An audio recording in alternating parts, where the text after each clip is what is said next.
What would happen if sabihin natin yung kapitbahay ko maingay? Today we have very special guest, si Sporty Lawyer of Cebu, Mr. Attorney Oliver Moeller. And si Attorney Kirwen Nillama, well-sized house is supposed to be delivered about 2 years. Paano ko masigurado na it will actually be finished 2 years? I think homeowners should definitely take a very proactive approach. If I have a house and yung view ko ang ganda, tapos biglang may nagpatayo sa harap ko. As a homeowner, I have the right to receive natural light and I have the right to maintain an unobstructed view. Today we have very special guests because I felt like this is a topic wherein it needs to be addressed. I think there has to be a lot of communication around this topic because I get a lot of messages in my Instagram, my YouTube videos, even on mga DM sa Facebook. Maraming message sa akin, Slater, I'm building this house pero tinakbuhan kami ng contractor namin. Slater, what do I do? My contractor is not doing their proper work. And all these issues, legal issues, when it comes to building and owning a home. So I decided to invite one of my very special friend, si Attorney Kirwen Nillama. We've been working together for quite a while now. We've had several projects under our belt. And partner niya, si Sporty Lawyer of Cebu, Mr. Attorney Oliver Moeller. Thanks for having us. Thanks for having us, Slate. Yeah, I've worked with Attorney Kirwen for quite a while, and now I'm finally getting to meet his partner, Attorney Oliver Moeller. So they have this law firm called eminent. They're partners along with 3 other people in your team. Yes. So 5 sila lahat. Yes. How has everything been, especially from your side, dealing with now a very big celebrity? Well, I'm getting used to people taking pictures with our office as the background. Oh, yeah. And some guys waiting outside, hoping he'd show up for the day. So I'm getting used to that. So, hindi ka naman nainggit sa kanya. Dapat ikaw din. I'm very supportive. Supportive naman. Very supportive. Ikaw naman, attorney. Ano yung feeling na very big moment or transition in your life when it comes to being in the spotlight? Well, it's definitely been very overwhelming, but super happy again. Like the law firm has been super supportive. Kirwen, Jacob, Miguel, and Agnes, they've been super supportive, as well as all our associates and staff, family and friends have been amazing. I'm just happy that everyone's happy. Ikaw naman, ikaw mismo, are you happy with what is going on? Is it a lot of pressure, or how are you taking it? I've been taking it day by day, no? Like, of course, this is a new industry I'm walking into, but at the same time, I'm still a full-fledged practicing lawyer here in Cebu. So we'll see where life takes me. Hindi naman na, mag-break muna ako ngayon kasi may shoot na ako eh. Hindi naman yan nagiging issue. Hindi naman. Pretty much, he sends his schedule sa office. I'll be available these dates. I'll be in Manila these dates. So it's pretty much like that now. And we're all out supporters. Oh, even to book him for this interview, ang tagal nga natin. No, I really am appreciative of both your time. This is, I feel, kind of like a service that I'm trying to provide to everyone. And thank you for helping us with this so that we can educate and parang clarify lang the ways on how we can address mga issues of homeowners. I think we can start off this interview with a question to Attorney Oliver. Ano ba talaga nangyari kay Kim Chiu? Well, we're just friends. Very good friends. Just like all the other hosts of Showtime. Super good friends. Super good friends. Hindi, kasi nag-usap kami behind the scenes that yung transition niya from law space, a very professional space, to the spotlight, medyo ang daming mga pressures, ang daming mga experience this din from being an engineer to being in PBB.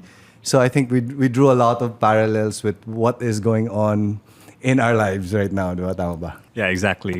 Like, I'm speaking to people in showbiz and stuff, they tell me, you might be like Slater, who started off as a professional, went into showbiz, and it opened a lot of doors for him. So yeah, a lot of parallels, definitely. Pero patuloy naman tayo sa pagiging attorney. Hindi naman, or are you planning on like leaving Attorney Kirwen? Hindi naman. Like, definitely still a full-time practicing attorney here in Cebu. So If ever I'm fortunate enough to get any projects in Manila, fly in, fly out lang. Same tayo in that sense. Slater, before we begin, I just want to share a disclaimer that this interview is intended for informational purposes only and is not legal advice. Every legal situation is unique, and the information provided here may not apply to your specific circumstances. We encourage you to consult with a qualified attorney. Remember, nothing shared on this platform establishes an attorney-client relationship. Your legal rights and obligations may vary depending on various factors. So seek professional advice before making any decisions. I listed down a lot of questions here, and I think the biggest issue when it comes to construction is it's so complicated. Ang dami nangyayari, and the amount of money involved. Dun lumalabas yung mga fly-by-night na niloloko or yung mga dishonest na mga dealings. If, let's say for example, I'm trying to start a house and I want to construct a house, ano ang dapat kong gawin at the very start so that I can be assured na as smooth as possible? I think because this is the planning stage, no? Yeah. And I think we all know planning is just as important as the execution stage. So by this time kasi parang feeling ko, like say I put myself in that situation, feeling ko I already have a vision of my dream house. Yeah. Ito yung magiging design ko. I wanna build it here. Oh. So parang may vision na talaga ako, di ba? But so it's so tempting to jump right into I'll build na kasi I feel like I already have a plan. So, but really, important that you also equip yourselves with knowledge related to the building process. Number one, I'd say is check mo siguro yung zoning laws. Kasi before you build your house, of course, you want to know kung nag-conform ka ba dun sa zoning. Kasi Okay. di ba, if you live in a certain city, there's like industrial zoning, commercial zoning, residential. So you want to make sure Yeah. that you also conform to that, di ba? Yeah. For some LGUs, say you really want to build a house in this area, which is pretty much commercial or industrial, sometimes they don't allow that. Hindi pwede. Especially if it's too medyo dense na siya, ang dami ng it's not conducive for residential talaga. They don't allow that. But for some LGUs then, they will allow you. Okay. But they will ask you to execute an affidavit. Sabihin nila, okay, you really want to build your house there because that's where your property is, mag-affidavit ka. Na you waive your right. Na hindi ka pwedeng magreklamo if later on, let's say it's too magulo, sobrang dami ng buildings, it's too commercialized. So hindi ka pwedeng magreklamo sa LGU, sasabihin mo, oh, ang gulo na, my house is here and I'm being disturbed by all these noises. So hindi siya pwede kasi may affidavit ka. So parang ganun. So I think this part is like, kailangan mo tong gawin, I think even before you purchase the property. If you're looking for a property, it would be good to know the zoning laws of that area. Ideally, yes. But because there are also changes by now, yung mga area na before very agricultural, ngayon nagiging residential na. Yung mga residential before nagiging industrial na ngayon. And of course, some of the properties we just inherit from our parents. So, Yes. diba? So medyo ano tayo dun. Yeah. Let's say for example, okay, I'm ready. I have a perfect place, residential area, kompleto lahat. Now I need to hire my contractor.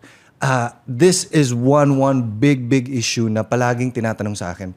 What needs to be in that contract and how are contracts structured ideally? So I think when it comes to the contract, first and foremost, you really need to take your time to review all the details there. First and foremost, you want to set up your key priorities in the contract, whether it's the timeline, the scope of work, the schedule of payments. Those are all matters that you really need to focus on. Yeah, first thing, define your scope of work. Make sure it is as detailed as possible. Kompleto talaga, yes. It does not hurt to be as detailed and as meticulous as possible when it comes to that. The last thing you want is there to be an issue in the future with your contractor. Next thing is the project timeline. I think it happens a lot, no, na sometimes the contractor comes to you with a very unrealistic timeline. So it's very important that we're very realistic with the timeline because it protects not only us and the contractor from future disputes. You mentioned, attorney, something about along the lines of dapat kumpleto yung mga listings of the items that are in the contract. Let's say, for example, and this has actually happened to someone I know, nagtayo siya ng bahay, kumpleto, detailed. Pero sinabi ng contractor, "Sir, nakalimutan ko palang i-estimate doon yung hagdanan. Hindi ko na isama. So paano yun? How would you resolve that? Hindi ko nakasama doon eh. Pero within the whole plan, nandun yung staircase. Well, I guess that's one of the pitfalls din siguro na matatawag natin sa mga kontrata, di ba? Kasi yun nga, minsan we look at the contract, it's not as complete and as detailed as possible. But in reality, before you enter into a contract, you have to see to it na andun lahat, di ba? Kasi meron tayong tinatawag ata Slate na breakdown of work and may corresponding value siya, di ba? Supposedly. Yes. So if meron siyang hagdanan, there should be a corresponding value to that, di ba? In that particular situation, sasabihin namin na kasi imposible naman na walang hagdanan first, di ba? So, yes. The contractor should shoulder it. I think professionally and by law, also kailangan i-shoulder talaga niya. Dapat siya na-shoulder ni contractor kasi nga, if you look at the overall project, andun siya eh. Diba? Andun siya. So, kailangan ma-deliver it's really siya. part of it. I mean, from the standpoint naman ng homeowner, if ako si homeowner, magrereklamo ako na parang, oy, bakit walang costing for hagdanan? Ba't sasabihin mo na hindi siya na-include? When it's all in the plan, it's all there. I also get this a lot na in terms of the contract. Slater, nakakasad when people tag me and then they say this, I've saved all my life for this house. Meron akong nahanap na contractor, asked me for 50% down payment. I gave it to him and the next day hindi ko na nakita. How do I protect myself against that? So, in situations like that, again, it's not super rare. You've experienced that as well. Yes, we've experienced that. So again, it's very important to have protections in your contract. No? First off, when that does happen, especially considering the amount, we would always recommend consulting with a legal professional that's familiar with construction projects and construction work. They would usually be familiar with what provisions are provided in the contract, not just the consequences that might be faced by the contractor, but also the remedies available to the homeowner. So of course, first and foremost, you probably want to communicate with a contractor. If they run away, we would recommend sending a demand letter to their official office address or that of their representative.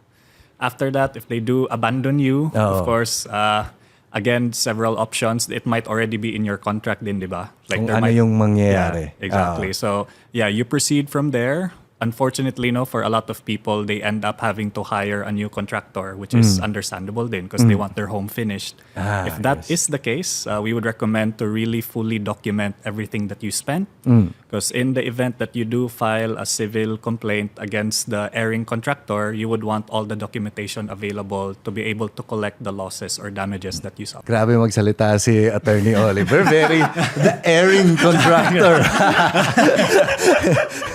Is it normal to issue a 50% down payment? To be quite honest, it's not normal. It's not normal. It's not normal. Ano ba dapat? Because when you enter into a contract with the contractor, supposedly magbibigay ka lang ng mobilization.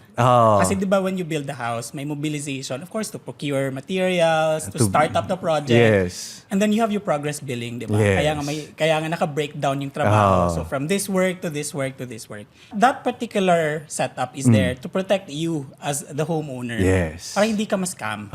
If your contractor would go to you and ask you for a 50% down payment, I think you should be, red flag na yun. Supposedly, parang, paano to? So then you have to look at the contract. Why will I give you 50%? Does it really require you that much amount to mobilize, start the project? Yes. Kasi I'm sure, based on your experience then, medyo, it's way too high. Diba? So we're typically dealing with 20-30% na down payment. Kasama na yun ng mobilization.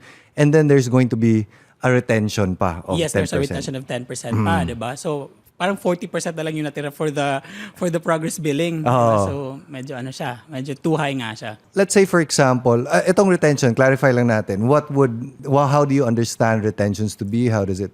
The idea of retention is, kasi diba may sinasabi tayo kanina may progress billing tayo, diba? Yeah. So every progress billing na matatanggap mo as homeowner, you're entitled to withhold 10% of that. That's the standard in the industry. So for example, nag-bill ka sa akin, let's say it's a 10 million house, and nag-bill ka sa akin ng 1 million, kunan ko pa ng 10% yung 1 million. That's retention. The idea there is you withhold 10%, and that 10% na retention, that serves as your security. Security that your contractor will deliver the project, deliver it complete, and rectify or correct.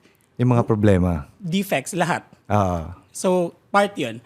That's why you hold it. So kailan dapat Okay. So, after the whole project, the 10 million project, meron akong 1 million more or less worth of retention na naiwan sa akin. That's diba? correct. So, that is to hold the contractor na, oy, may mali dito, ayusin mo muna bago ko itong i-release tong final 1 million. When would that ideally be released? Okay, it will be released after, of course, the completion of the project. So, like say, na-turnover yung project. Okay, homeowner, tapos na tayo. We're turning over the project to you. So, you do your walkthrough, check mo lahat, di ba? Of course, you want to see defects. May punch list tayo na gagawin. Yes. So, then you check may mga sira ba dito or are there non-conforming materials? Kasi, di ba, napag-usapan yung materials, tama ba to? Tempered ba tong glass na to? Is this the kind of tiles I wanted for the house? Lahat na yun.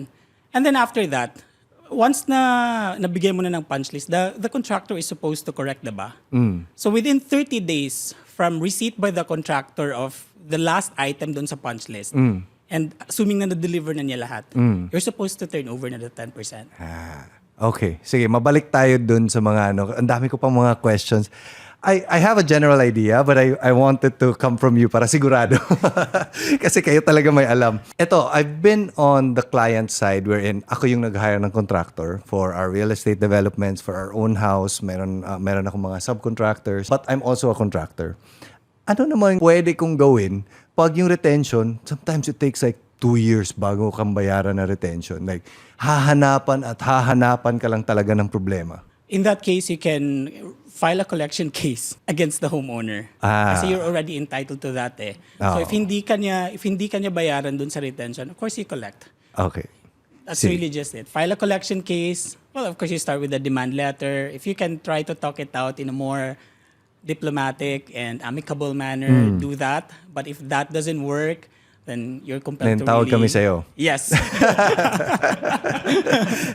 Now, I was saying kanina, you were mentioning na may mga warranties and everything na after like 30 days of completing the whole punch list, bayaran mo na. But from a homeowner's perspective, how do I know that my roof doesn't leak? My plumbing works. Walang lahat ng tubig ko, lahat ng mga kuryente ko, yung mga ilaw. It's gonna work when I release my last 10%. How do I make sure na babalikan mo ko kung may mga problema? So in that case, no, you can, if there are problems that you notice after the retention amount has been given, there's always the option of having a warranty inspection. So you, together with maybe the contractor or one of the representatives, can go through the entire house and check if all the warranties, the guarantees are all intact. So in that case, again, it's always good to look back at the contract review, what your options are. Again, for whatever breach of the contract, we always suggest that review, check if there are any consequences on the part of the contractor, and any remedies available to the homeowner if that's the case. If I may add din, Slate, siguro kasi yung mga specific materials sa bahay, let's say yung house, yung mga, sometimes the supplier also have warranties in place. Yes. So you can also use that. So of course, it's always better to course it through your contractor kasi the contractor would know best. Mas alam na nila. But you should be mindful also na yung mga materials that you use, the suppliers also give you warranty for those. Can I ask like a certificate of warranty from my contractor na at least babalikan mo ko? I release this pero bigyan mo ko ng 1 year, 2 years na may warranty? It can be stipulated in the contract na. And that should bind the contractor. So you can specifically put there mga warranties na pwede mo talagang maklaim later.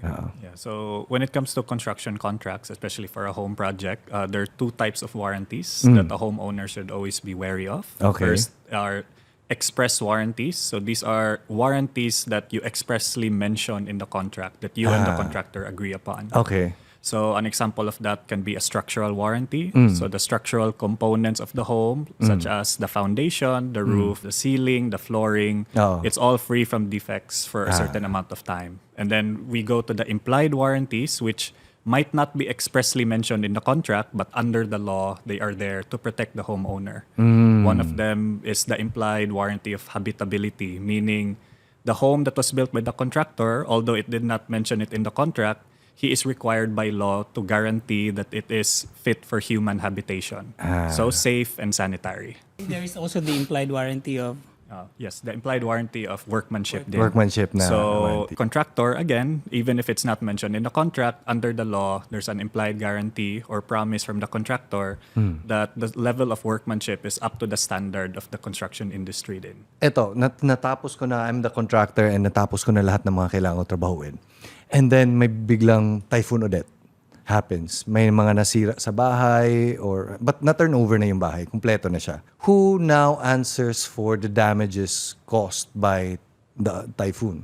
In that case, I believe it should be the owner who The should owner bear na the siya. loss. Oo. It can't be the contractor anymore because that's obviously force majeure, diba? Oo. That's act of nature. So, But unless you have insurance, Actually, ito hindi ko rin masyadong kapisado. Kasi when, let's say for example, I build a house, it should, parang pumasa siya dapat sa mga calamities, di ba? But would that responsibility be within the contractor or the homeowner? for me kasi, when we look at it, we also look at the level of, let's say when we talk about Odette, diba? Oo. I mean, I think we can all agree na Out of the ordinary. it's really out of the ordinary. So it's really hard to also pin responsibility on the part of the contractor for something as extraordinary as Odette. But if you feel like, that's why you can do inspection, diba? And you can, if you probably have dispute resolution sa kontrata nyo, you can submit yourselves to an arbitrator para mapag-usapan. But if you feel like it's a very minor typhoon and the extent of damage Was grabe. is grabe. Parang, I think you can, if you speak to contractors or you speak to engineers, your engineer would tell you, I don't think that's possible. If the house was built as Per planned standard, and based on standards, it shouldn't suffer that kind of damage. So then you can pin negligence or liability na sa contractor mo. So it's a case-to-case basis for us. Okay. Ito naman, this is coming from personal experience. Meron kaming mga tinatayo na bahay ngayon. There is this supplier na medyo, while we were doing the project in the middle of the pandemic, medyo nahirapan sila when it comes to their business and their cash flow. What would your suggestion be when it comes to addressing that? This is from the standpoint of the contractor.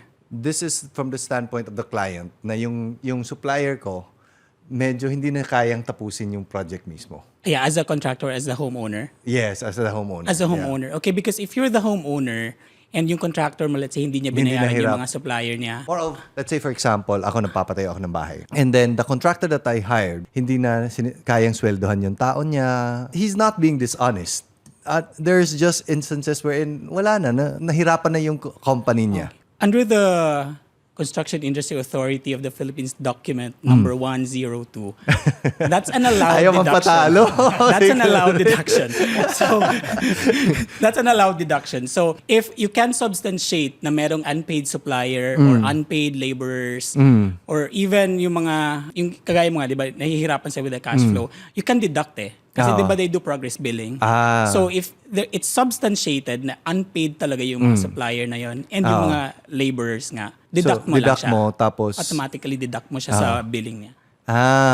Okay. Sige. I think it's similar to what we did. What we did kasi is, sige, kami na lang magbayad diretso ng mga tao mo para at least matapos mo and we can help you out na hindi tayo kailangan putulin lahat ng mga trabaho natin. But give us the list of suppliers, who do we pay, para hindi namin idaan sa'yo yung pagbayad. We can kind of like work together to, That's correct, to finish this. So same lang din. It's just what you did is diniretso niya siya. Oo, Instead of diniretso. withholding or instead of deducting. I mean, instead of like deducting and like parang, okay, hahawakan muna namin to. You paid it directly na. Direct siya. So, I'm building a house.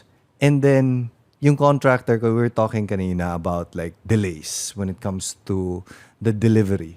How can I protect myself to make sure na itong project ko supposed to be delivered 1 year or 2 years? Usually a house, a well-sized house is about 2 years. Paano ko masigurado na it will actually be finished 2 years, hindi yung 4 years na matatapos? I think here, I feel like homeowners should definitely take a very proactive approach to avoid this problem from ever happening. So that's why when you do consult a legal professional or you're reviewing the contract yourself, I would recommend maybe adding a provision when it comes to liquidated damages. So of course, under the law, in layman's term, damages are pretty much any losses that you might have suffered in the form of compensation that you can get. Say for example, your contract might say that you're entitled to liquidated damages for every single day na nag-delay yung contractor. So that's a deterrent to the contractor. That will tell the contractor, okay, I should not delay in turning over this project or turning over this milestone of the project because I will be paying this X amount to the homeowner. Oh, I think typically it's about 1% of 1% per day that it's delayed, but it depends on. Yeah, something like that. Something like that. Oh. Yeah. But it can't exceed, the total can't exceed 10% of the project cost. Oh, may mga limit na ganyan, no? Kasi medyo ano din siya, but there's a lot of qualifications of the liquidated damages eh. And of course, kasama din yung 95% na substantial compliance na sinasabi ng mga contractor, di ba? Kasi the liquidated damages, it will stop counting the moment nagkaroon na ng substantial compliance. And yung substantial compliance na is yung 95% of the project. So kung natapos na ni contractor yung 95%, Nagsistop na yung liquidated pagpatak. damages. Yeah, it stops there. Yeah. I think it's on the side naman of the contractor, it's very hard for me to, when I say 2 years and then nagkataon na nag-COVID and then nagkataon na nag-audit, and this is happening to some of our projects na may mga konting delays talaga na mangyayari and I can't help that. So, is there also that other side of that story? Those are justified delays, we call it. Although we're very strict with, when it comes to the timeline na kailangan matapos yung bahay to a certain period of time. But if the delay is caused by, say, force majeure, or if it's caused by peace and order situation, hindi talaga makapagtrabaho kasi may peace and order situation, or may strike or lockout, or may certain regulation or ordinance na hindi na pwedeng magtrabaho within this period of time kasi yun, lockdown, bawal lumabas, bawal mag-overtime so or whatever. Those are justified delays. The contractor can't be held liable for those. Pero even if sabihin natin na grabe yung ulan, that can also be considered, di ba? Non-stop yung ulan, hindi kami makagalaw. I can't paint the house or... Weather conditions, kasama delays yun. by reason of weather conditions can be justified also, can be used to justify delays. But you have to really also prove that the situation, the weather condition is really such Totoong grabe. Totoong grabe. prevents your worker from doing the work necessary. Kasi hindi naman all the time kailangan, di ba? Kasi may mga work that can be done inside, for example, di ba? So, yun lang when it comes to these things, no? Would you agree na yung mga law, what's the proper term? Law intervention or yung mga legal intervention would be worst case scenario. Ito na yung gamot. Pero dapat just before that, everything has to be set in order para hindi na kailangan ng legal intervention. Magulo to eh. Like for example, bilangan tayo ng delay. Ang hirap niyan. Like your side of the story versus mine. that's why it's very important that you have a written contract. Because that written contract will really serve as your it's your codified agreement eh. So it's all there. So that really serves as your guide ninyong dalawa kung okay, sino bang na-delay or allowed ba to na-delay. Because you can also stipulate those things sa contract. So. Exactly. Like, say, for example, you want your contract to be as specific as possible, diba? So avoiding any ambiguous words. Like, let's say you want to be protected from weather conditions that are stopping you from continuing with the construction. It doesn't hurt to be very specific with what exactly those weather conditions are.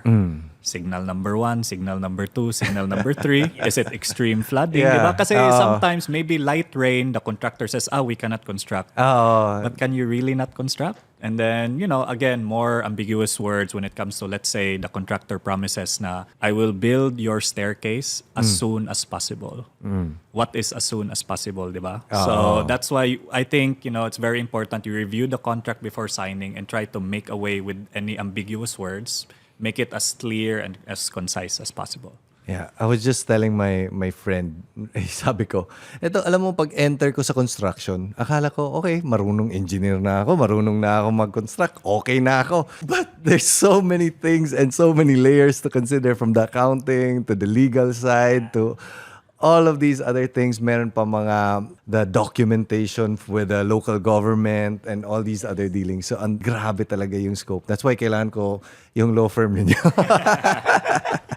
What if hindi talaga kami magkasundo ng contractor ko? And then I just say, Nick, the quality isn't to my standard, but he feels like it's okay already. Parang mga ganito, na parang last resort na talaga. Can I kick out my contractor? Yes, you can. How? Under the Construction Industry Authority of the Philippines, Document 102, there's such a thing as termination without cause. So pwede yun. So if si homeowner, for example, I feel like I just don't want to work with my contractor anymore. I want to abandon the work, or I'm not happy with your work, although that's cause, but I just want to stop it. You can just serve a written notice of termination. 15 days is enough. Provided that you also compensate your contractor for the work done, and I believe you'd also be paying a little bit of damages for, of course, The termination. the termination. So, correct me if I'm wrong, like, at any time, I can just say, ayoko na. At any time. At any time. Provided you compensate. Without cause. Without cause. Pwede pala yun. Yes. Yes. That's actually news to me. Akala ko na parang may kailangan ng malaking gulo o away. So at any time din, pwede ko rin sabihin na tanggalin ko na lang tong scope of work mo. This part I do not like. Is that also... Yes. Hiring a different contractor for other work, you also have, the homeowner also has the right to do that. Okay. So good to know. But ito naman, pag ako naman yung iniwan ng contractor, anong, like, bigla siyang nawala? Or, this has happened. I've heard a lot of stories na, patuloy pa rin yung trabaho natin. Pero sa totoo lang, ang binibigay na lang na tao on-site, 2, 3 na lang para may makita lang na may gumagalaw. And I'm sure you've so, parang yung ni Attorney Oliver, parang, yep, that happens. Yeah, so I think first and foremost, you should, again, look at your contract again. Check what does it mention anything about abandonment on the side of the contractor. And then you will see what your remedies are as a homeowner. Again, you would want to officially communicate in an official manner with the contractor din, which is usually you hiring a lawyer to help you draft a demand letter to communicate with the contractor that you want them to finish the project. So after that happens and there's no communication back from the contractor, or you feel like it's impossible that they will continue it, diba? You have no choice. A lot of people are constrained to hire a new contractor. Unfortunately, that's the reality, diba? So when you do decide to do that, always remember it's very important that you document everything, especially everything that you have spent and everything that you might need modified with your current construction project, because all of that documentation, you will use that when you do decide to file a case against the airing contractor. So those are all your options. Of course, you can file a collection case directly with them. You can file a complaint against your contractor with the CIAP or the CIAC, the Construction Industry Authority Commission. Complain, you might challenge their license then. So these are all options that you have. So, essentially, being a lawyer is sinasagot niyo lahat ng mga problema ng mga tao. Yes. In a nutshell, yes. Exactly. Araw-araw, hindi naman ako tatawag sa iyo kung wala akong problema. Exactly. Kasi wala talagang client na tatawag na, hey, Kerr, Good I have news." good news for you. It's always like, Kerr, I need help. It's always, I need help. I mean, we'd be happy to hear some good news from clients, diba? Who wouldn't? But that's like the total exception. Maiba naman tayo. What would happen if sabihin natin yung kapitbahay ko maingay? Anong pwede kong magawa? So there are several options. No, I have experienced this myself. Then Kasi actually, so that's dito why sa Pinas, this is it's home. Yeah. So yeah, Ano ba? Kasi nagkakaraoke o paano ba? a lot. I'm considered an expert in this field.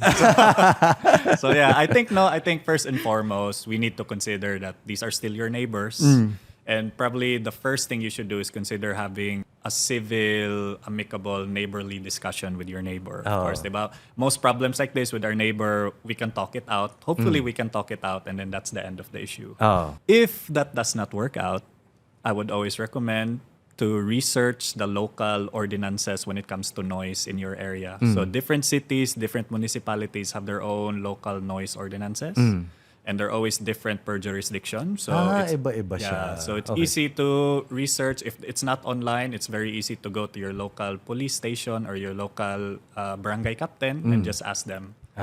So that's always available. After that, if it's still, your neighbor still causing a lot of noise, it's very important that you document every instance of noise, around what time it happened, what type of noise is it, karaoke, birthday party, wala lang, disco.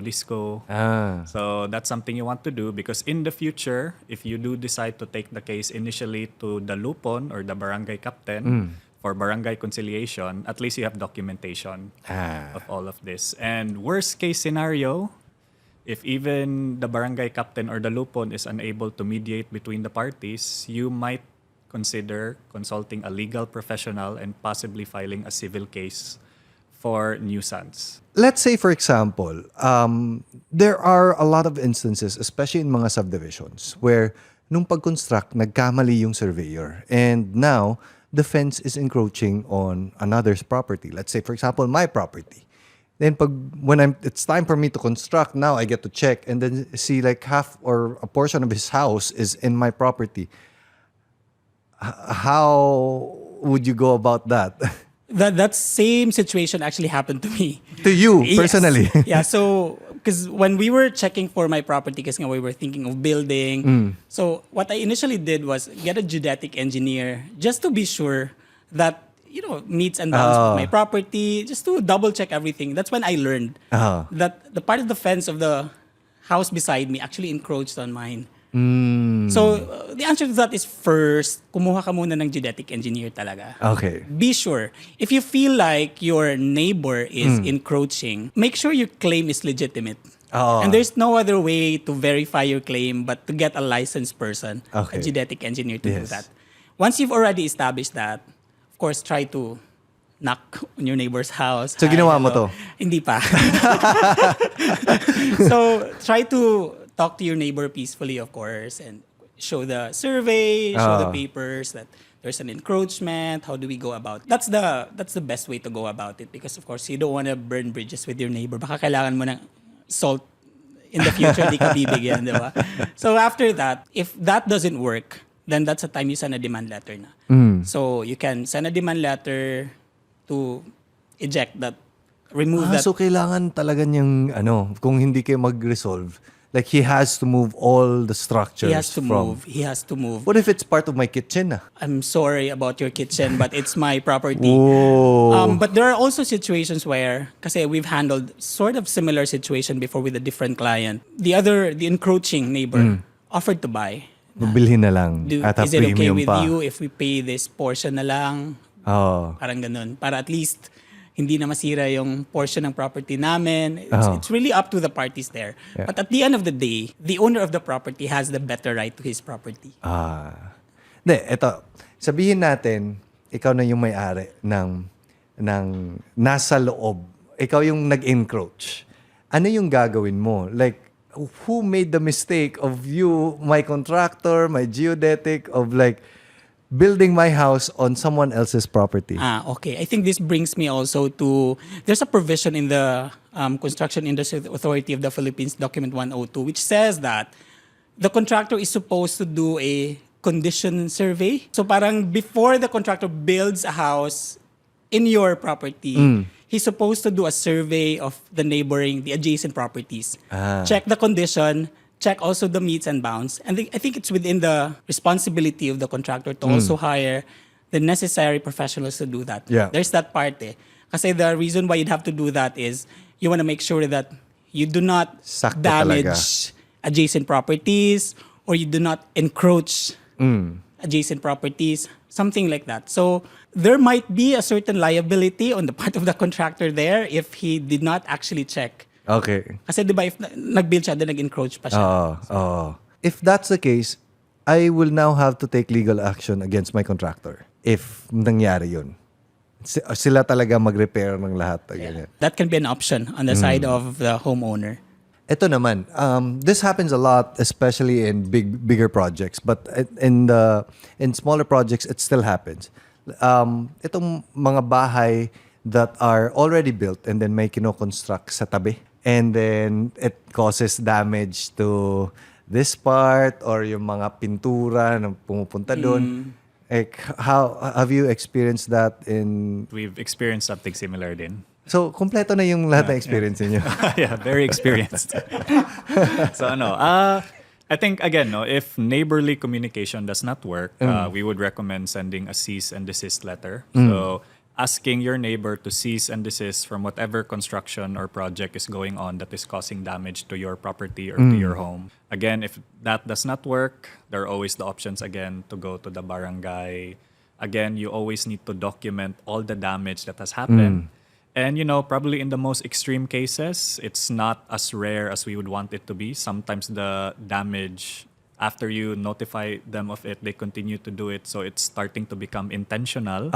You actually have the right to file a criminal case for malicious criminal mischief, which is the intentional destruction or damage of property. Kasi yung iba talaga na parang sinabihan na, okay, sige, hindi namin, we'll do something about it, and then they don't address it. Which is also covered supposedly, Slate, by the conditional survey na gagawin dapat ni contractor, di ba? Kasi before you build the house of your client, you're supposed to ensure that you don't damage yung mga adjacent na properties. So it's very important you do that. Actually, maganda yung sinasabi mo na conditional survey. I've heard this happen na nagtayo siya ng bahay, yung kaibigan ko nagtayo siya ng bahay. And now, the neighbors are blaming the cracks on their walls because nagtayo siya ng bahay sa harap. So, the conditional survey helps with that na parang itong fence namin will document everything na ito yung condition just before we started construction so that when we start, wala na siyang problema. Alam kong pag may crack yun, nandun na yung crack before pa kami nag-start. Yes. Sakto yun, di ba? Part siya, yes, part siya. But part of it also is to parang for the contractor to exercise caution. Na if parang may ganitong structure dito, so dapat when we do our building here, kailangan hindi natin masira. Parang ganun din. Yes. So it's that parang you have proof na may sira na siya, and at the same time we have you exercising caution para alam mo yung existing condition ng mga adjacent properties lang. What if I park, let's say, sa mall tapos may repair na ginagawa, or I park in a construction sa bottom, nasira yung kotse ko?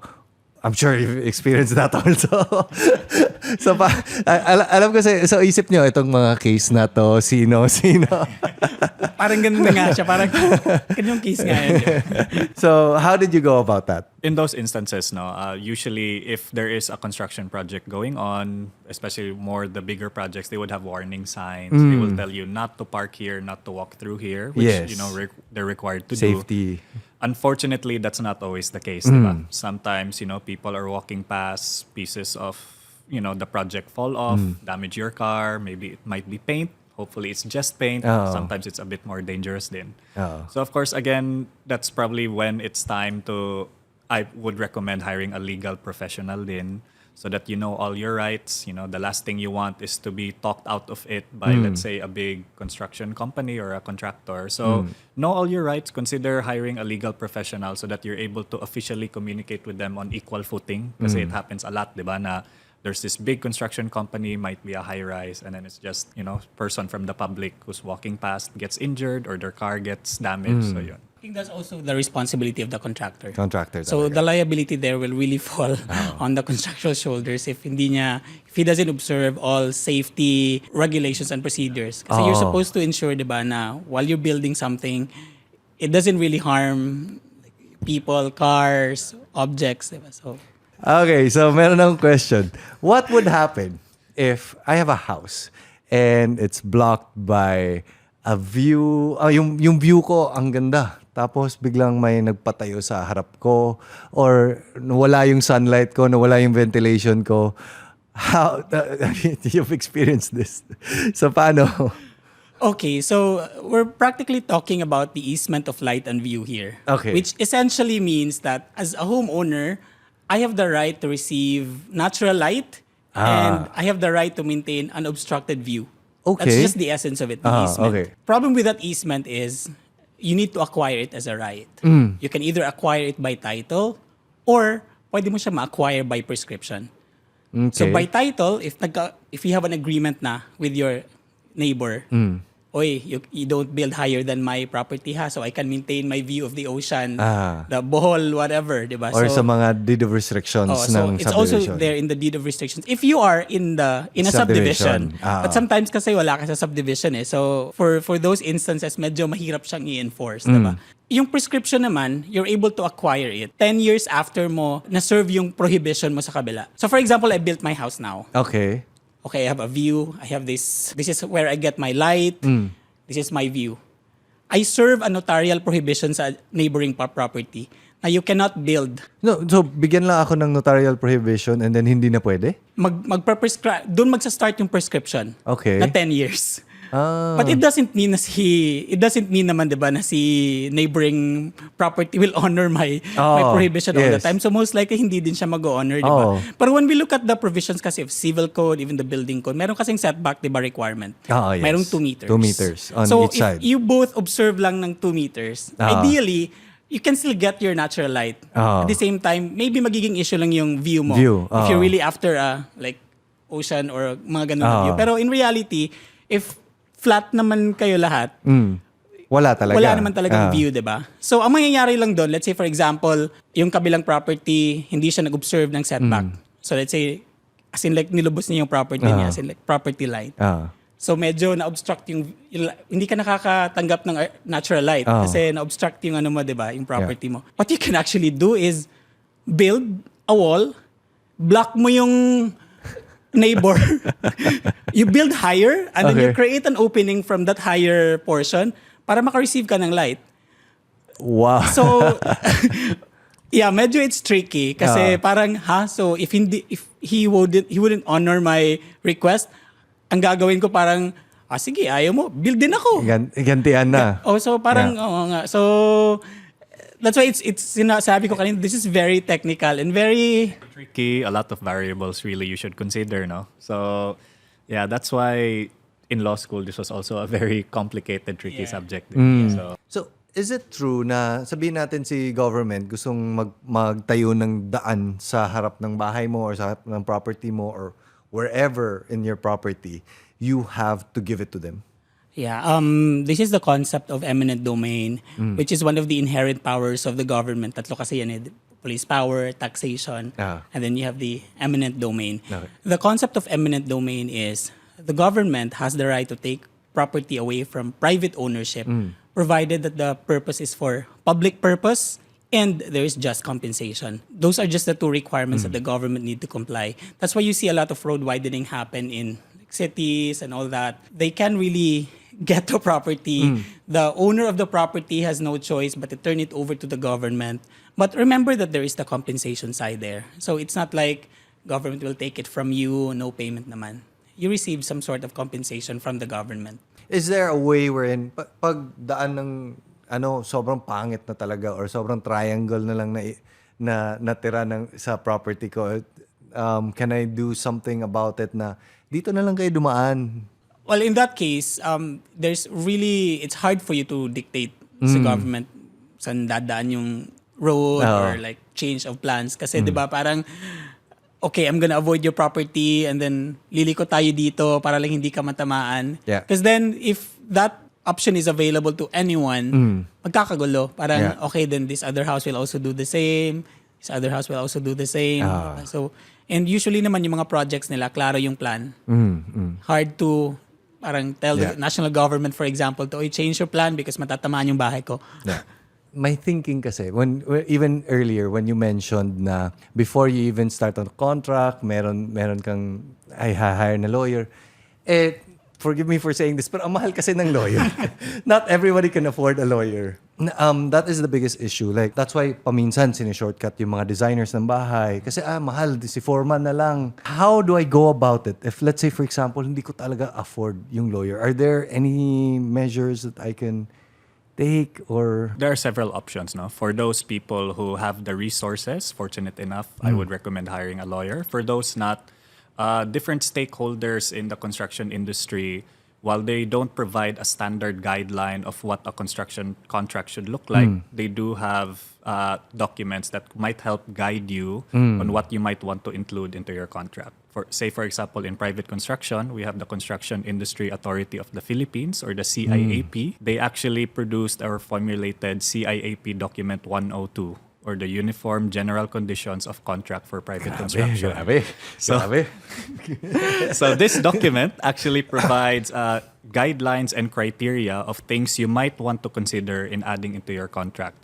These documents are all available online, so it's easy to research. So people, maybe first-time homeowners, if you're not able to hire your own lawyer to review these contracts, these documents are all available online. So although they're not standard in a sense that they're automatically added into every single contract, they will give you options. Tas may template ka na more or less on if you follow. Yes. And I think siguro just to add to what Attorney Oliver said, it gives you some added layer of protection if you deal with licensed and registered professionals when it comes to doing your house. Diba? Kasi parang gives you somewhat that assurance that kasi registered siya, kasi licensed siya. It's always, we're professionals. So we all have licenses to protect. Tama. So to a certain extent, we do our dealings clean and professional kasi nga we try to protect our license. So that's like an added protection for you na. And maybe also if you can talk to friends can probably make referrals para hindi ka lang ma-scam or you don't find yourself in a situation na like they abandon you or they deliver substandard work. So referrals from friends can also really help. Yeah. I think outside of the lawyer talk na mga just hiring lawyers and everything, the saddest part is most of the people that are messaging me are the ones na mas mahirap yung resources nila when it comes to yung pag-build ng bahay, yung talagang ilang taon nilang pinag-ipunan hanggat sa kaya na nilang mag-afford ng magpatayo ng bahay. In that sense, parang nakakaawa din when they message me and say, Slater, ito yung nangyari. And I think my suggestion for that would be, number one, do a background check. Background check talaga on the past projects of these people. Just just ask if mayroon ba talagang na-complete na mga projects. Sometimes kasi ang ginagawa is, 10 million yung sa kabila. Sa akin, 5 million lang. Tapusin ko yung bahay mo. Di ikaw mismo, magmamadali ka, ito na, kasi mura. Diretso na. It's a deal that's too good to be true sometimes. So, do a background check. Ask if ano yung mga natapos niya, were the people behind it satisfied, or even go through, I think, checking if the company is actually registered in the SEC. I think that would be a good idea. Just know everything you need to know about that contractor. Research talaga siya. Exactly. It's really a lot of research. And I think this is also one of the things that you should consider prior to, diba, really building your house. Because, that's your dream house. And you don't want to compromise it. Yes. Okay, I think that's about it. Thank you so much, Attorney Kirwen, Attorney Oliver. Thank you so much for your time. And is there anything you want to share with us? Baka may show ka na kailangan i-promote. Wala pa naman. Wala pa. Please watch po. Coming soon. Thank you so much, guys, for being part of this show. Thank you so much for helping us spread the word when it comes to the legal actions and all these intricacies na even ako nahihirapan. Sa inyo, maning-mani na lang ninyo to. You face this on a regular basis, but I know you guys are very, very busy. So thank you so much for the time and your time being here with us. Thank you so much for having us. It's a pleasure, and we're always happy to help, the public learn more about the law. Yep, and thanks for trusting us, of course. Of course, anytime. I hope you guys enjoyed this video. Feel free to hit the like and subscribe, and I'll see you later.